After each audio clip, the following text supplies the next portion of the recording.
the way that we break through it is a couple of ways. First, as a community, we have to have, like what y'all are doing now, having this conversation about negotiating and about money, because the more we talk about it, it takes away that taboo nature. But the other part is, as a community, and then I'll get to like the individual level, we have to really come to a place where we go beyond surviving mode. Because Black women know how to survive like nobody's business.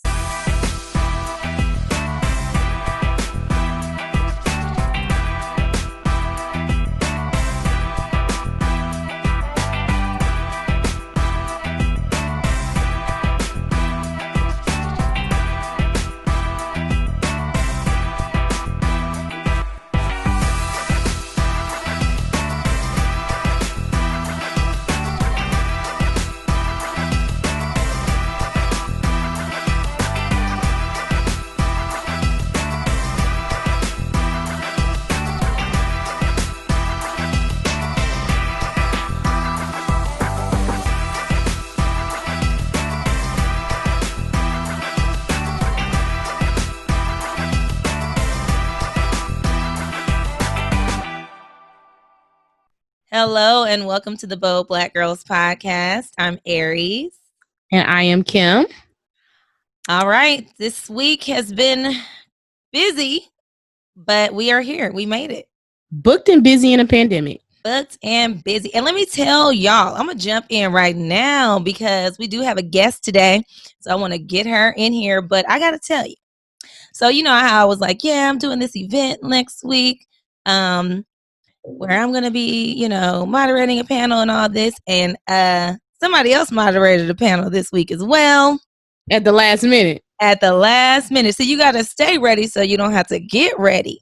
I hit Kim up because the president of ATW sent me a message where she called and was like, do you think Kim can do this? I thought about her and I was like, I will ask. I want to be like, yes, she can do it. But I was like, She might be busy. Do you want to do it? And she was like, sure. So she did, and she did an amazing job. She interviewed Star Carter from Canaries. It was really great. Well, I must say I learned from the best. This is moderator extraordinaire over here. So I was like, okay, yeah. And then when I found out who it was, I was like, yes. Because it was about DEI and data. So I was like, I'm not going to turn that down. That moment was the year of yes. Yes, it was. And I was very proud of you. You looked cute. You did a great job. Thank you. I was excited about it. So, super and you glad. did great too, as always. But you're natural. You're natural. Girl, it still was practice. Thank you. It still was practice I will, who I'm going to give credit to? Tony Howard Lowe, which I'm about to talk about in a second when I bring our guest on. Awesome. We wanted her on this podcast a while ago, so we just want to let y'all know we are thinking of you when we bring this lady on. Her name is Jacqueline Twillie. She is the founder of ZeroGap, a training and development firm that specializes in leadership curriculum for women who work in male-dominated industries, which is a lot of them. She is an Amazon best-selling author, which for her book, Don't Leave Money on the Table. Get it? And last year, this time, we were a part of her book launch where she launched the book. I think it was on Black Women's Equal Pay Day last year was the date of the book launch. So I'm super excited. I'm going to hurry up. We're not going to talk too much because I want to bring her on so she could tell us what's going on. Jacqueline, hello. Welcome to the Bold Black Girls Podcast. Hey, y'all. Thank you for being on. You. Yes. I'm excited to be here. Thank you for the invitation. So we wanted you around Black Women's Equal Pay Day again, but you were being an aunt to your wonderful niece and nieces and nephews. You got a nephew too, right? I have nieces and nephews, but I had the two of the girls. Okay. She is known to be, the auntie extraordinaire. I used to be one. I'm still an aunt. You but still are. I was like, before I had kids, though, I was like, favorite auntie, you know, out here. So I have love for that. And so you had them for the whole summer? No, girl, no. I was about to say. I had them at the beginning of the summer for a week. They went home, and then I went to them for a week, and then I brought them back with me for another week. Okay. Aww. That's the max I can do. That's five days. At the end of 5 days solo, I start getting a little like, what's going on? See? Yeah, that but is that's still so good, sweet. I wonder, do we have uncles out there that do that for their nieces and nephews? If you out there, uncle, call me. Well, we're super glad to have you, Jacqueline. We gave kind of a brief intro, but I would like you to kind of elaborate on what you do and why you do it. Yes. So thanks again for having me. First of all, I am an auntie. That is in my official bio, because my oldest nephew, when I first started doing this work, he would hear me on interviews and he would say, "You didn't tell the people about me." So I had to put auntie officially in my bio like 6 years ago. But I love teaching women to negotiate. I absolutely love it, but I didn't always feel this way. I didn't even know that I was supposed to negotiate or the proper way to do it. So the passion that I have now came to me about 7-8 years ago. And before that, my career was working in global health at the Center for Disease Control, more specifically in disease eradication and elimination. But I was on a spiritual journey of asking God, what is my purpose in life, which led me to write my first book, which led me to do a lot of other things. And it was kind of like hindsight, everything was divinely ordered, but I couldn't see that at the time. I was just kind of like, oh, this is cool, and just kind of following the pings. So my mission is to eliminate the gender wage gap. And I do that in 2 ways. I teach women to negotiate so they don't leave money on the table. And the company that I founded, ZeroGap, we work traditionally with companies who are in male-dominated industries to help them support the women leaders in their orgs, because we know when women are at the top of organizations, they increase their earnings, which makes the companies more profitable. And so it's a win-win all the way around. Love so it. That's the short version of that story. Wow, that's awesome. And you know what, Jacqueline, I want to kind of take it back. The first time I think I met you was when Aries, you had been, I think Tony Howard Lowe reached out to you about moderating. Yes, it was Power Moves conference, and she reached out to you about moderating a panel. And you, Jacqueline, had a speaking part, and it was about negotiation. And I believe that's how you all met, and I met Aries through you. Yes. She did awesome. Or you through Aries. It was probably like a 20-minute talk or something like that. But Aries and I hit it off the night before at the pre-conference dinner. Yes. We sat next to each other, and it was like, girl, and we were just laughing and cutting up the whole time. We sat across from each other, and I think something came up about podcasting. And then we talked about how it is which is crazy because of where we are today, when you're educating others about social injustice or issues within race in the community and things like that. And like, should we be educating people? Like, do we feel pressure to educate or, something like that? I'm like, girl, I don't educate. I forgot what I said. It was something crazy. And we was just like bonding off of that conversation. And then obviously the conference. Yes. And then after that, we started seeing you everywhere. Dallas Startup Week, I think we ran into you. You're just all over in Dallas doing great things. So continue doing that. So I kind of want to jump into these questions, Jacqueline. Because I recently transitioned into a new role this year, leaving a job of 20 years pretty much, and coming from someone who literally got incremental raises. I want to know, what are your thoughts on what are some of the fears that you've heard from clients about why they haven't negotiated, and how did they overcome that fear? And I'll say this, I never negotiated in those 20 years when I had any of the positions, even internally, because I was told that we couldn't negotiate. Mm-hmm. That is the biggest myth that Black women buy into. It's interesting because if someone tells us we can't do something in any other arena, we're like, try me, right? You're right. But when it comes to a 9-to-5 environment and the constructs and the rules of don't talk about the salary and don't do this and don't do that, we have really bought into the myth. So to your question about the fears, because money is a taboo topic for so many people, it's just this big mystery, and it's a big, what I call the what if train. The what if they pull the offer? What if they fire me? What if they do this? What if they don't like me? What if they take me off the good projects? What if they start being mean to me? All of those things start spiraling down. Those are like the common things that I hear. The way that we break through it is a couple of ways. First, as a community, we have to have, like what y'all are doing now, having this conversation about negotiating and about money, because the more we talk about it, it takes away that taboo nature.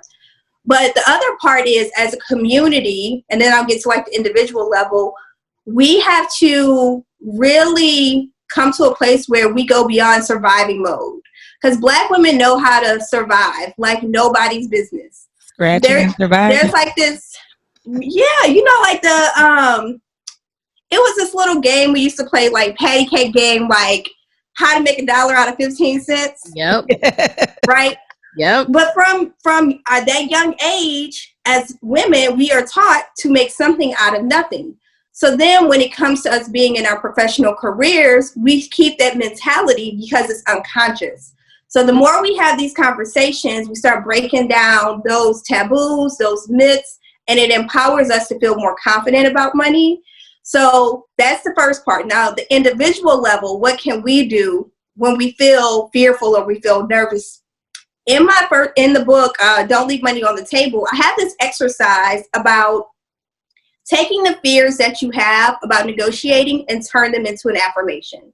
So in the book, what I tell you to do is write down, I'm afraid that they might start giving me bad projects if I ask for more money, and flip that into an affirmation and say, because I advocate for myself and ask for more money, they give me the best projects. They respect me even more. So taking the fear and turning it into an affirmation and then repeating it over and over again is one tangible way that we can start walking ourselves out of the fear and walking into empowerment. There's something that you brought up. Was it you, Kim? I feel like you might have brought this up last year when we talked about it when the book launched, was as a culture, when how we, and obviously I'm generalizing, so you might not have been raised like this, but I know I was, where you just need to be grateful for what you get, right? So it's like just in regular life, if we're, when you're growing up as a kid, and you ask for something or your parents offer you something and you ask for more, you're kind of looked at as ungrateful. Like, how you going to ask for more? You better be glad you got this. And I think that does get into our mentality over time to where it's kind of like, I don't want to ask because they might say no, like you just said about they might pull the offer. They might, as soon as you ask for something else, they're going to be like, well, never mind. We don't want you since you asking for more, Right. Are you seeing, do you see that a lot as well when you're dealing with? Absolutely. That's definitely a piece of the puzzle. When we look at the way, research-wise, the way that white men negotiate specifically and the way that Black men and women negotiate, they ask more times than what we do. But that goes back to that cultural upbringing of be grateful for what you got. So when a white man goes in, they will ask. They might get told no the first time, but they're going to keep asking, which is going to lead them to getting it. With what I see from the research, Black people will ask 1, maybe 2 times, and then they're done. They're not going to ask anymore if they even ask in the first place. And then they'll just be like, well, I still make more than what such and such makes, so I'll be good. Yes. And I did say that. And it's probably going to be something that people don't like, but I think it's a slavery mindset. And that goes back to our slavery. Oh, massa said that we can't. No. And so when I learned that, because my parents were like, oh, you got this job, you better be glad that you have it. And I'm thinking to myself, I'm over here humping like a slave and I'm not getting paid what my counterparts are getting paid. That's a problem. Yes. And I had to change that slavery mindset. And even with my daughter, I'm like, you ask for what you want and don't be afraid. Speak up for yourself. And I didn't for the longest. And now I'm like, you can't shut me up. And it could be a lack of knowledge. You know, it's just a lack of knowledge of what the game really is, I think, as well. So that's why I like that you wrote this book, because it's like a really easy read. It can get you there really, like you get the book, you be like, hold on, I got to go negotiate next week. Let me get this book so I can learn what I need to know how to do. Yeah. So I would like you to walk us through. In the book, you have like a method that you tell us to use called the latte method. So I want you to break that down, like kind of what that entails to help people remember ways that they should, approach negotiation. Yeah, I love latte.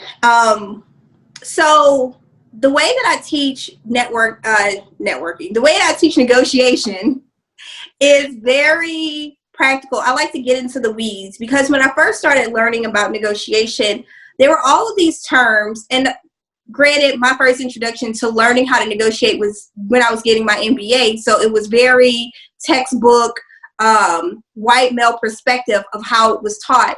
So when I started teaching it, there would still be a lot of questions of like, well, what about this? So when I would break it down to people like, well, this is what they're saying, but this is what they really mean, light bulbs started going off. So that's why I created the latte method. So latte stands for L, look at the details. A, anticipate the challenges. T, think about your walk away point. The second T, talk it through. And E, evaluate the options. So if you kind of go through this checklist of latte and you do this every single time, you set yourself up to get more of what you want, and you have less of the moments where you're saying, I should have said this or I should have said that. Mm-hmm. And I want you to think about latte like a coffee cup. It's a circle. So this is a cycle.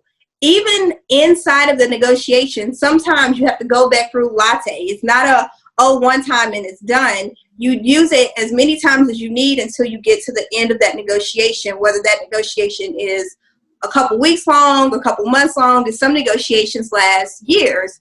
However long the negotiation takes, keep going back through the cycle. I like that. You talked about looking at the details. What are some ways, because I know for me, like I'll go like Glassdoor, or you find different places that have like salary just to get a range. Like, what are some places that people could look at the details of, okay, I'm about to I've applied for this job. We're at the point where they've given me the offer, knowing what's like market rate or whatever. Like, what are some of the things you tell people to look at? Yes, so the market rate is definitely a thing that you have to know out of the gate. So very early on in the interview process, determine that. So I do mention in the book Glassdoor, PayScale, LinkedIn Salary, Paysa. There's a lot of different websites out there. You go in, you plug in your information, but that's just a starting point. That's not where you stop. Because with that, you don't know how old that data is. You don't know who reported the data. And because we know that there is a gender wage gap and a racial wage gap, you can't take those numbers for face value because you just don't know who's inputting the data. So the next step is tap into your network. So professional associations, mentors, coaches, advisors. And from there, you're able to say, hey, I went to this website. This is what I saw. Does it sound about right? And people will give you kind of like an indicator of, yeah, that's high or that's low or whatever. But then the next piece, and looking the details I talk about in the book, is how you have to then go beyond the salary. So what are the perks? What are the benefits that people are getting? And one of the things I like to tell my clients to do, go to their LinkedIn and see who they know who used to work at that company. People who currently work at the company, they tend to be a little bit tight-lipped with info. But if someone that you know used to work there, or maybe a friend of a friend used to work there, they'll be like, oh, I'll tell you everything. And then they just kind of spill the tea. So from that person, you want to find out, what are the things I should be asking for that most people don't negotiate? Because each company has a different culture of what they give you if you negotiate. So from that person, you're able to get that insight, which is why it's very important to maintain your network, because if you don't have a network, it makes it really hard for you to get this type of information that's going to be the game changer in how you negotiate. So those are some of the details. And then the other thing is you want to look at the industry. So what we're going through right now with COVID, some industries are thriving and some are just struggling and like really hurting. So from that, look at what's going on in the industry. Is the industry popping right now? Well, you probably have a little bit more leverage to negotiate. Is the industry struggling right now? Like, is it entertainment, concerts, is it hotels, things like that? You are probably going to have a little bit less wiggle room because things are super tight. So when you look at the details, it's a very broad picture, and you want to make sure you uncover all of that info up front, because the more you know, the better informed decisions you can make, hands down. Wow. I like that. So kind of just jumping on that, being in my company for years, if I wanted to apply for a job and I was like, oh, I want to see how much it makes. Unfortunately, again, if you're inside, most employees or employers are telling you that you can't talk about your salary. And so you're right. Like, you need to establish a network, even internally, because I had connects internally. I was able to get like that salary information, but I was always curious as to why the company wasn't transparent with that. And now moving on to where I am at now, when I applied for the job up front, before I even started interviewing, they told me what the job was budgeted for, like the range from all the way up until the starting to the end. So I was like, I've never experienced anyone being transparent, and I know a lot of companies aren't. So what are your thoughts on pay transparency within organizations, both internally to their employees as well as external to client applicants? I love companies who are transparent. And back in, I want to say maybe 2015, the Obama administration did a big push for pay transparency. There was legislation in place to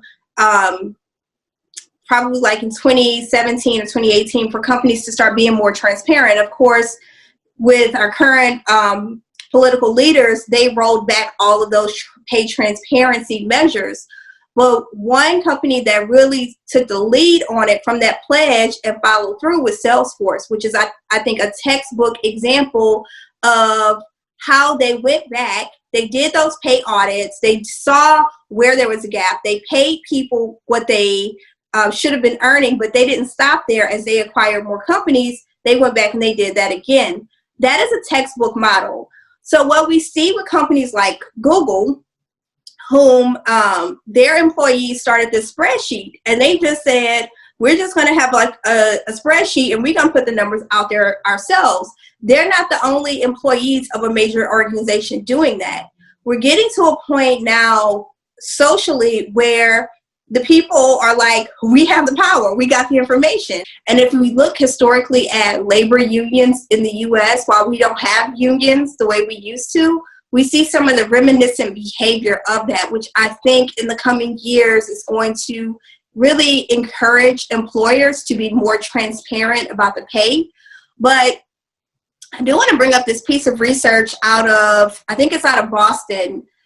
They made it illegal, the city, for employers to require their potential applicants to disclose their current or past salary.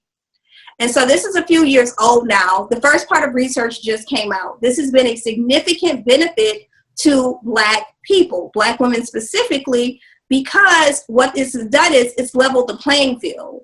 So if they know that you were previously being paid 20 grand less and they offer you 10 grand more than that, you're just going to be happy to have 10 grand more. So now that they don't have that information, they're offering more people job offers at market rate. So there's a lot of encouraging news out there in terms of pay transparency that both protects the employee, potential employee, but also when on the company side, the great benefit to them is your people know what they're getting paid, so they're more engaged, they're happy, they're not thinking they're being paid less than someone because the info is out there, which leads to them having increased productivity, which is always important and impacts the bottom line.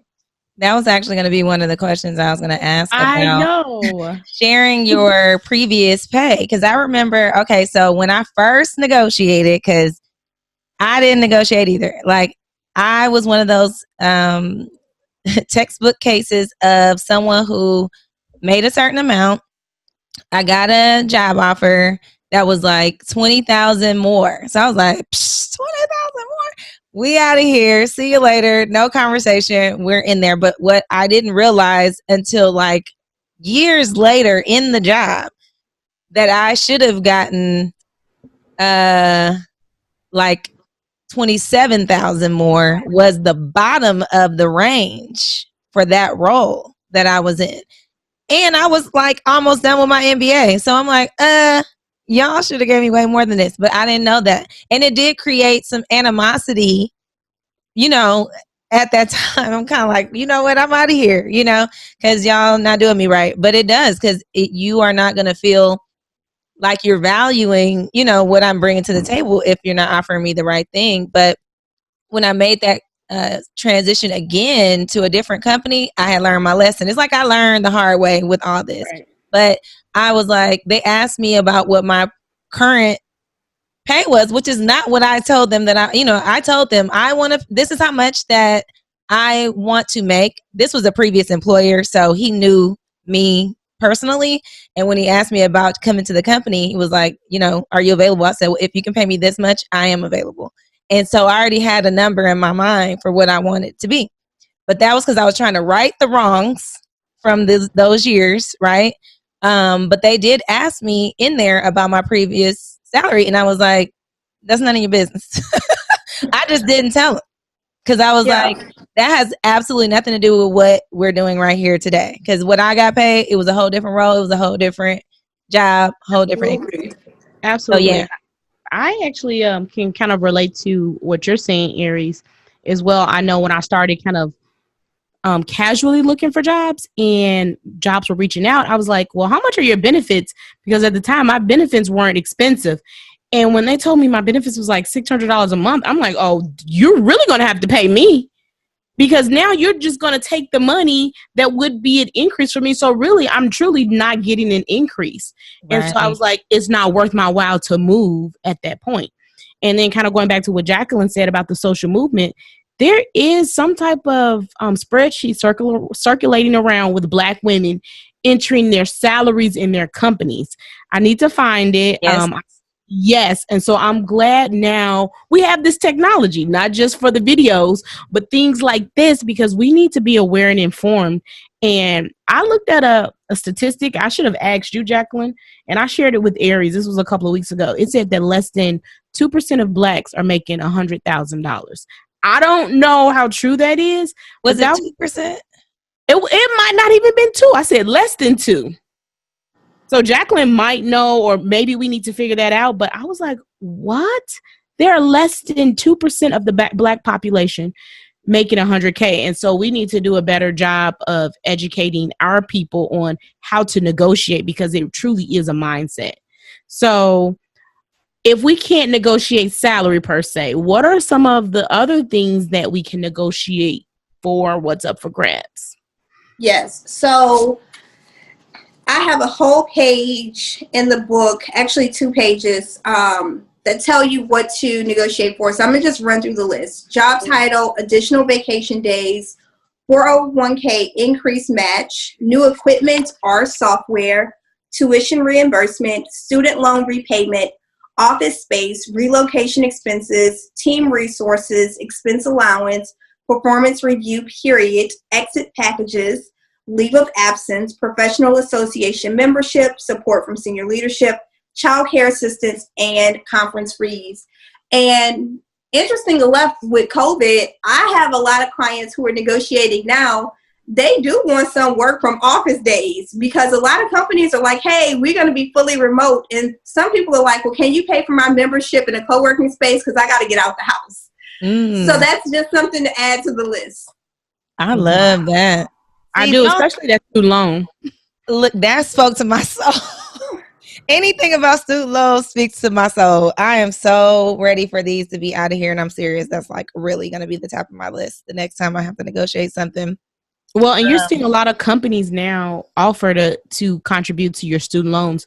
I think especially if you aren't using tuition reimbursement, it should be an option to say, okay, instead of me using tuition reimbursement, can I apply that to my student loans? Like, give me that option. Yeah, I had a client a few years back. She got offered a $20,000 relocation package, but she didn't need it because she was living with a family member. She didn't have stuff. So when I was reviewing her offer letter, I was like, here's this bucket of money that they've already allocated. We know you're not going to use it because all you have is your clothes and your car. So that's not going to reach $20,000. So we put together a plan, and she went back to them and asked them to move that bucket of money over to student loan repayment. Wow. So it took some maneuvering. They did. And then she had, of course, to sign an agreement saying that she would be with them for a minimum of 4 years for them to move that bucket of money over, which is pretty standard. If they invest that significant amount in you, they're going to want you to stay for some time. Just like her relocation package said, if she would have left the company before, I think 3 years, she would have had to pay the money back. So that was standard, that she would have to stay for a period of time. But it was worth it because her salary was good. And she had a big chunk of her student loan debt knocked out. Exactly. I could compromise for that. I love that. I need more than 20,000 though. But but I kind of want to go back to the latte method and get a little more practical on like real steps that we could take. If this is somebody's first time, I'm in I forgot the name of the group, but it's a Facebook group for like Black women in tech.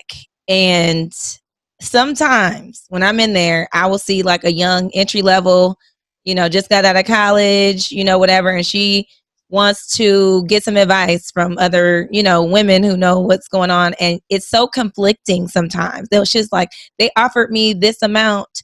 Is that fair? Should I be negotiating? What's going on? And anytime someone says, you always should. I know that now, right?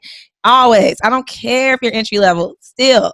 You have value to add, you still could be negotiating. So to see like, it's almost like a 50-50 where some women say, that's a good number. You're good. You don't need to negotiate. And then some say, you always negotiate. So I would like you to walk us through kind of like that first person, maybe they're entry level, or maybe this is just their first time. And it's scary because it is. You'd be like, you're thinking they're going to say no, but after you do it, you're like, oh, okay, now I can just negotiate every time. So give us some steps of, for that person who this is their first time even trying. So for first timers, I'd like to start with this. There's some research from Sarah Babcock, Linda Babcock and Sarah Lasseter. And it says that women who don't negotiate, they stand to lose over $500,000 over the course of their career when they don't negotiate, starting with that first offer. So I always like to give that in context, because if you let your nerves get the best of you and you get fearful and you talk yourself out of it, thinking about $500,000 will kind of wake you up, like give you that wake up call, like, sis, you tripping. So you need a game plan. So here's the next thing I see with a lot of first-time negotiators, whether it's fresh out of college or more seasoned in the career. You get to the point where you like, y'all gonna pay me, and you have a clapback attitude, and that doesn't work either. So going in with a strategy of really being clear on what you bring to the table. I talk a lot about knowing your value. In the book and everything else I do, you have to know the value you add. Because if you cannot speak to specifically how you're solving problems, it doesn't matter how much you want to negotiate. If you don't have that lingo and that lexicon to say, I'm going to come in, I'll be able to do this, and actually give people examples of what you're going to do, it kind of backfires in terms of how you're negotiating. So as you go through the interview process, be very intentional about the words you use, about how you describe yourself. I'm a strategic thinker. I'm a problem solver. Oh, one time there was this huge problem. No one wanted to take on the project. I raised my hand.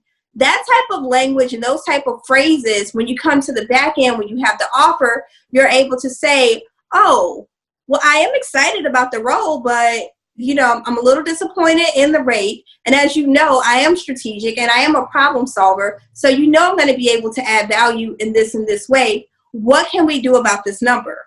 Now you've already been what I call priming the pump. You've been priming the pump along the way. So it's not just about what you say at the end. It's about what you say throughout the course of your conversations and your different interviews to let them know that you are that person. So when you get the offer and you counter, what you're doing is you're bringing it back to their memory. This is why you want me, because I'm the woman who can do X, Y, Z. So on a practical level, then once you get to the latte part, step number 2, anticipate the challenge. Think about where they might have some pushback, and then also be prepared to counteract that with, oh, you're saying this. I understand why you would say that, and also this. And that's why you can't skip any steps in latte. Some people think the biggest problem that I see people take latte out of context, they want to cherry pick which steps they're going to do. Mm-hmm. And it's not designed for you to cherry pick which steps you're going to do, especially the think about your walk away point. If they're just giving you a really bad offer and you know other people in their industry will pay more and are paying more, you have to be willing to walk away. And I know for a fact 2 women who read the book reached out to me and said, I know I should have been ready to walk away, but I couldn't. Now I have this shitty offer. And I'm like, but sis, like you skipped a whole step. You can't skip that step. And especially for first timers, as you're going through the process, go through the book and use latte as your checklist. It's your outline for you to go in that conversation with confidence and let them know what you bring to the table so you can ask for what you need to be paid. Wow. I love it. Perfect. So, Jacqueline, I do have a question because I was with that company for so long and I didn't negotiate, especially during those times when I had my annual performance review. And a lot of times I was above average. And I just pretty much accepted those little incremental increases and like 3 to 5%, which really doesn't do anything but to me take taxes. How can employees or an employee negotiate a salary increase during their annual performance review, even though the company says there's no room for negotiation during the annual review? Because I personally have experienced it, and I know people who are experiencing it right now to this day. Yes. I have a whole section on that in the book, a chapter. It's the performance review, starting at page 77. So I walk you through how to set up the spreadsheet, but also my first book for performance reviews, there's this really good framework that I have. Where is it? It is page 78 in that book. Oh, I didn't know the numbers were so similar. So anyway, here's the deal. The book, I walk you through the framework that you need to set up. So you have a spreadsheet, and it might be difficult to follow me audibly, so you can look at the books for the detail here. You set up a spreadsheet, and the first thing you want to list is your projects. And the next thing you want to list is your milestones. And then the next thing is you want to list the outcomes, good or bad, okay? So this is for your personal track record, for you to keep track of what you're doing, what you're bringing to the table. Because if we think about 2020 specifically, what you did in May, you have totally forgotten in September, because this year has just been all over the place. But any year has its ups and downs where you will forget what you've done, and also your supervisor will forget because they got a lot of stuff going on too. So it's your job to keep track of this. Now, in the book, I talk about performance reviews. Don't just wait till performance review season. Figure out when your fiscal year starts, because typically the budget is set when they set that fiscal year budget. So just get some insider insight from your company of when are they setting the budgets. And you need to be having conversations with your supervisor about, hey, I want to talk to you about an increase or a title change or promotion, whatever, before the budget is set, which may not be in sync with when you have your annual review. Okay, so if they set the budget 3 months ago, and here you come at your performance review and you ask them for more, it may be that they really don't have it because it's not in the budget. But if you were letting them know, going back to priming the pump a few months ago, when they were in those behind the scene meetings working on the budget, your boss could have been saying, hey, we have to get ready to get Kim a raise. Kim has been telling me she's worked on 17 projects this year. Those projects are ahead of schedule. One project saved us $20,000. The other project is on track to exceed $3 million in revenue. Then you're giving them ammunition when they go into those budget conversations to say, let's find this bucket of money for Kim. So the biggest mistake we make is thinking that we can only have the conversation when we have that performance review. When in reality, every time we have a win, we need to be bringing that to our supervisor's attention. And when they say great job, having some type of phrase that's comfortable to our lexicon, whatever vocabulary you use, that's like, oh, that's great. I want to see that on my bonus. Or I want to see that when we talk about my raise. You know, that's one of the things that I love that white men do. They don't take a thank you, just a flat out thank you. They're like, oh, okay, let me see the money, right? And they do it in their sly, slick way. But for women, particularly, we are all like, thank you. Oh, they told me I did a good job. And then we just think that's like, I'm the shit. Because they told me I did a good job. But where is the money? If you're not asking for the money, then they think you don't want it. I gotta say, now Kim gets on me because every job that I have had, I keep what we would call a brag book, right? Like our our little accolades, you know, and all these little things. Time out. She has something from 1996 that she sent me. I was like, scan it and throw it away. She's like, no, I can't scan it. I got to keep the original. Because it started when I was first, you know, I didn't realize the value of having that. I was doing that for myself. I was keeping it for myself, really to motivate myself to continue to go on and all that. I didn't realize that connection to also with negotiation and stuff. That was my like second summer job going into the 12th grade, where I got this letter of recommendation, you know, from the job that I did and everything. So I like to share it with her because she hates me having all this paperwork. But I started, you know, once I learned about negotiating,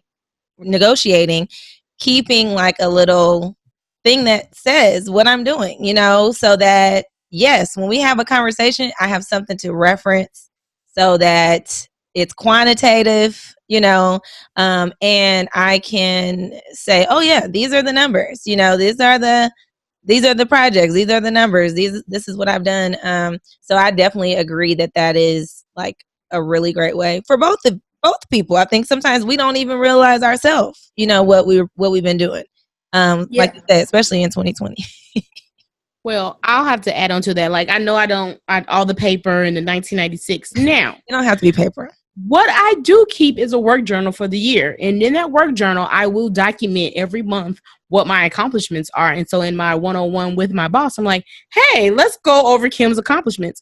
It was to a point that I put it into a nice PowerPoint with a nice pie chart showing the percentage. I quantified it. It was qualitative. It was everything. And he asked me, well, how much time did you spend on this? I was like, that is besides the point. I did it on Saturday. And then that's when you have to figure that's the walk away point. Let me walk away and go somewhere. Listen, where I will be compensated, because at the end of the day, I showed that did not help me, unfortunately. And sometimes that's just not having the right person to advocate for you, and you have to know when to go. And I think that is so true, Kim, because sometimes you can do everything right. You can add massive value, and they have the money and they don't give it to you. And that's when you have to know that it is time to move on. Somebody asked me last week, how do you know when it's time to leave a job? And I said, in my life, when I was working in the traditional world, I remember the thing that made me start this company. I wanted to put my name in for consideration for a role, and they told me the learning curve would be too steep. A couple months later, I put my name in the role, and they told me I was overqualified because I had an MBA. That was when I knew I was leaving. Like, y'all just don't want to give it to me. Yep. Right. And sometimes we need to know, like, I know you don't want to give up and you're not going to let anybody run you out, but sometimes you just have to know when to go. You got to know your work. You got to know, and I told this to Aries, I'm trying to teach this muscle to my daughter. So she's 20 now, right? And I'm like, if you're not valued, respected, and compensated, go.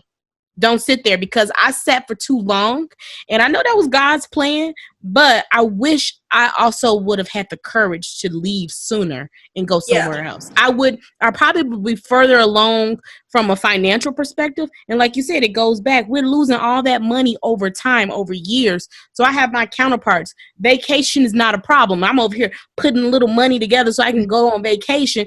They're going on vacation, buying stocks and doing all of this. Whereas I don't have that advantage, right? Because I'm not making as much as them, but I'm doing the same work.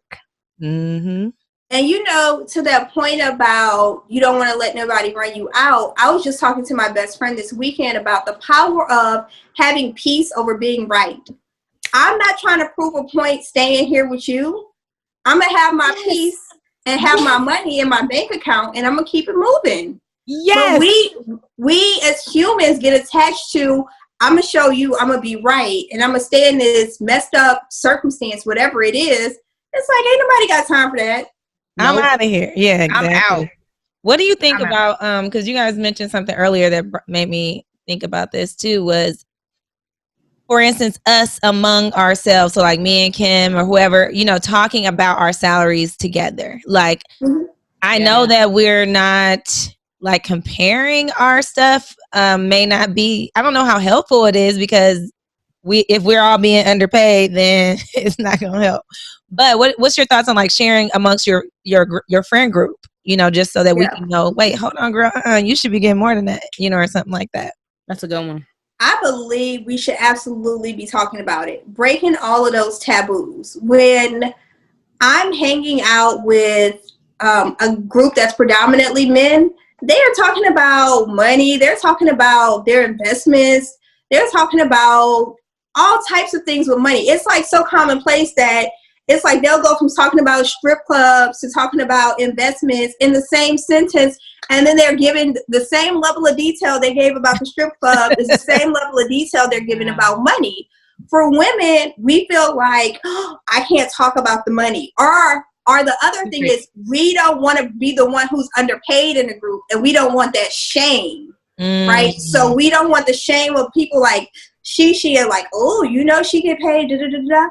And so the best thing that happened to me in my career, as I was starting this work to teach women to negotiate, when I was still at the CDC, an older Black woman printed out her pay stub, and she slid it across the counter to me. That was the first time I saw a pay stub for a six-figure earner. And she circled and she highlighted and she told me how much was going to investment, how much was going to this, and this is this. And she just broke it down. And I don't know what prompted her to do that, but I do appreciate the way she was so comfortable talking about money. Made me, at that job, when new Black women came in, made me feel comfortable with my $75,000 telling women, breaking down to them, like, let me show you, girl. But it made me feel like I was supposed to do that. So I'm not saying that at brunch you got to pull out your paycheck stub, but we should be having conversations of like, oh, I just got my bonus, and my bonus was $30,000. Or like one of my clients just got a $200,000 bonus. And whoa. Don't skirt past that. Wait, did you say? Hold on. Back that. Like, I'm focusing on what you're saying, and then I'm like, rewind. Let's bring it back. So one of your clients got a $200,000 bonus. Yes. A bonus. So like, okay, I want to talk some money now. Like, what kind of salary is getting a $200,000 bonus? So this bonus was a part of a signing bonus. So the signing bonus gets paid out over the course of 2 years. So her base is around 200, but her signing bonus was about 400. So they broke it up into 2 years.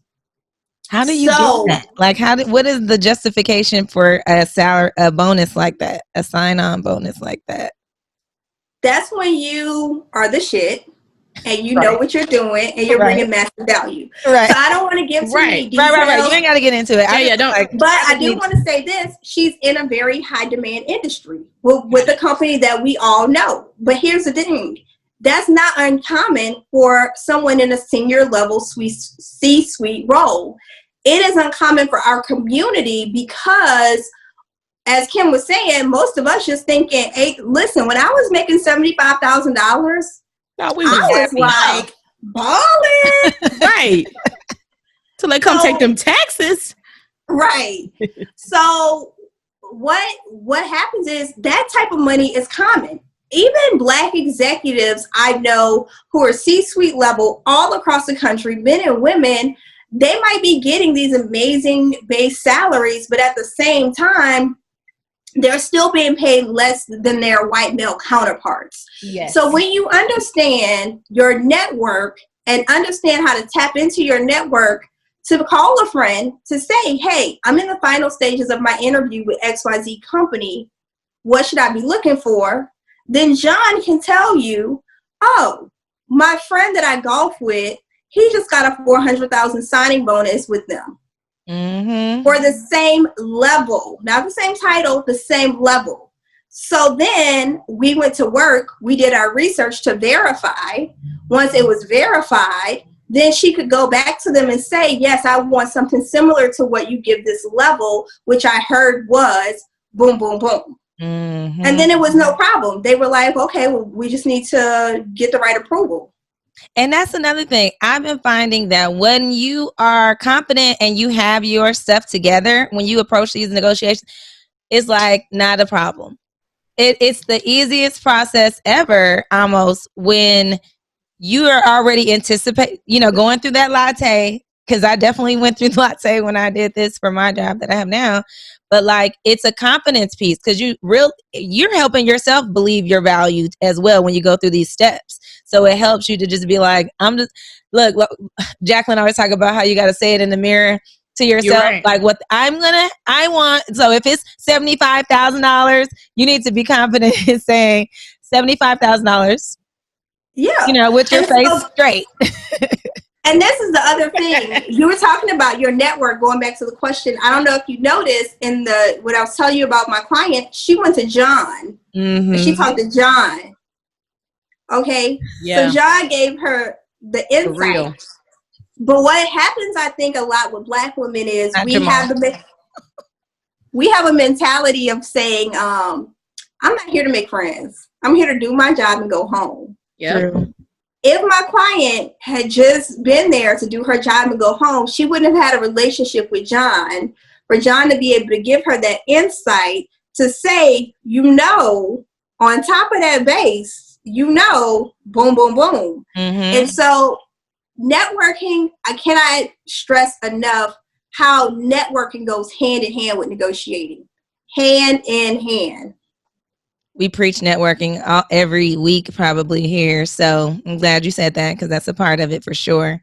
Absolutely. Even in this virtual world, you can be very creative with it. The good thing is you don't even have to see them physically. Exactly. This is all super great. I think obviously people need to go get these books that you have out here. Don't Leave Money on the Table is gold. I mean, that little pennies of investment that you're going to make in getting the actual book is going to help you gain way more, from the knowledge that you have put in that book, and really made it palatable. Like you could read that at any level and gain a lot out of it for how you negotiate at these jobs. I think that's something that we really, really, really, really need as women and as Black women on top of that. And the way the book is written is for a weekend read, as you mentioned earlier, because a lot of people, when they get the offer, they start to panic and they don't know what to do. So the book is by design, bite size, so you can get all the info you need. And then if you're a person who likes to write, earlier this year I came out with the companion workbook. So there's checklists in here. You fill in the blank. I have the sample scripts of what you say when you're negotiating, with spaces for you to put your lexicon in it so it sounds natural to your voice, so that you really feel confident having the conversation. Because part of the fear factor is I don't know what to say and I don't know how to say it. So with the workbook that's the companion to Don't Leave Money on the Table, you're able to actually write it all out. You have the examples and it's telling you, okay, if this is your situation, if they tell you no, this is what you say. And if you're in the middle of it and you feel stuck, this is what you do. So really, for anybody in the middle of it, do negotiate. And the craziest thing happened. It's not crazy, but it was crazy for me. Someone read the book and emailed me and asked me if we could get on the phone. And she was telling me how the book really changed her perspective overnight. In that weekend that she read the book, she went to the next part of her negotiation with a new strategy. And because of that strategy, she got so much money, she wanted to pay me $200 for reading the book. Come on, and it was crazy. And I was like, that is amazing. I love it. But she was like, you have no idea how the information shifted the way I went back into that conversation. She was like, and when I went in, she said they were so caught off guard at my confidence that it just kind of all fell into place. Absolutely. And I love how you said that. And I want to go back to when you and Aries had that, the Women in Pay last year. Something really stuck out to me and what we need to develop with our kids, right? They negotiate with us. We need to help them as well as ourselves to build that muscle of negotiation. So if it's not a job, go negotiate your refrigerator. I do it all the time. Negotiate your cell phone bill. Like if you build that muscle, you're building confidence. So I absolutely agree. I tell people all the time, you do it with confidence, people won't know. I tell people all the time, I went to Southwest and he was like, which lane are you going to? I was like, VIP. And he was like, okay. And it was the way I said it that he believed me. And I was just playing. Yes. But it's kind of like what you said, Kim, about how we were raised when you're kids. So now we got to change that in our children, right? Yes. So allow them to negotiate with you. If they come with a great argument or a great, value prop, like let it work so that they feel that will build their confidence over time so that they will become better at negotiating when they get older, I have to tell y'all with my niece, the 7-year-old, last month when they were coming back to Dallas with me, I was going to stay at my other sister's house. And she's like, oh, let me stay with you. Go ask. Because if I ask, I'm not going to be able to go. And I was like, I looked at her straight in the eye and I said, listen, you have to be your own best advocate. So if you want to go stay with us, you need to go in that room. And I tell her she has power inside of her. So I said, take your deep breath and find your power and march your little self in there and ask politely if you can go spend the night because you are an advocate for yourself. And she was like, I love that. She did it. And then she came back and she was like, I'm coming with y'all. And my sister coming too. And I was like, oh, Lord, I was trying to get one of y'all, but okay. She negotiated an additional body, huh? And then I think the last thing that I want to point out is I was with a company that was non-for-profit. Now I'm with a company for profit, totally different. They offer stock options. And I was like, okay, this is a whole new world.